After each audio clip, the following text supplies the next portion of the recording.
Notre slogan, notre promesse, notre double promesse, c'est une ville solidaire, c'est une ville efficace, une gestion efficace. Donc nous sommes une ville riche grâce aux entreprises de la défense, donc cela nous permet d'être solidaires, mais ça nécessite aussi, quand on est riche, de bien gérer l'argent de la collectivité. Donc on veut supprimer le gaspillage, on veut mieux gérer, on veut baisser les impôts et tout ça, eh bien Jean-Luc Richard va nous l'expliquer.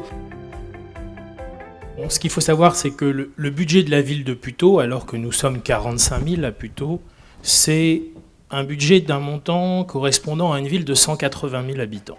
C'est-à-dire qu'on a le même budget que la ville de Saint-Étienne, par exemple, ou que la ville de Brest. Donc c'est considérable, c'est, selon les années, entre 265 et 278 millions d'euros par an. Et il y a un excédent structurel d'environ 15 millions par an en moyenne. Certaines années c'est un peu plus, certaines années un peu moins, c'est normal en fonction des investissements qui ont eu lieu dans la ville. Malgré cet excédent structurel, il ne vous a pas échappé que la taxe foncière a été augmentée à 8,93% en 2009 ici à Puteaux.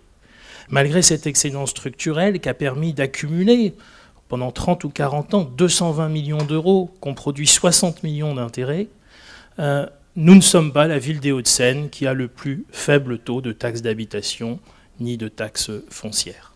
Donc c'est une situation étrange parce que les collectivités locales n'ont pas vocation sur le long terme à accumuler de tels magots.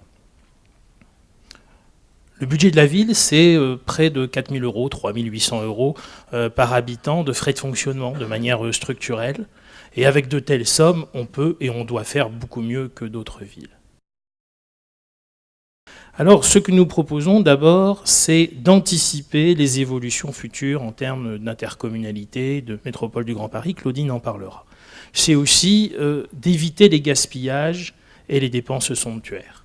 12 millions d'euros pour la communication de fait dans la ville, c'est 2 fois trop. On s'engage à diviser par 2, par exemple, ce budget. Et c'est 6 millions d'euros d'économie. Dans ce contexte, vous comprendrez qu'on va pouvoir financer sans problème la baisse de 20% de la part communale de la taxe d'habitation.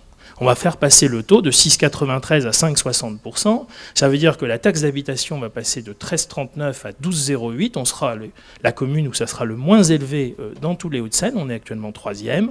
Ça coûtera 1,4 million d'euros à la ville. Ça veut dire qu'on rendra à chaque ménage putéolien, selon la taille de son logement, entre 60 et 140 euros par an de pouvoir d'achat. Du coup, on a une position qui est de s'adresser à tous les putéoliens. Et c'est la taxe d'habitation qu'on a choisie pour la baisse, et non pas la taxe foncière qui aurait concerné que les propriétaires. Comme ça, tous les putéoliens en profiteront. Il y a des domaines où on fera des dépenses plus importantes que ce qui est fait actuellement. L'éducation, par exemple, avec 9 millions d'euros en fonctionnement pour l'éducation, 13 millions par an en moyenne si on comprend l'investissement dans le domaine éducatif. On est légèrement au-dessus, bien sûr, de ce qu'on observe dans d'autres villes, mais c'est un domaine où on peut faire plus et mieux. De même, on investira dans la réhabilitation des logements HLM. Ça a été dit, je ne vais pas reprendre tout le programme des collègues, mais on prévoit de budgéter ça pour l'office public d'HLM, pour des programmes d'amélioration de l'habitat. Tout ça est bien chiffré.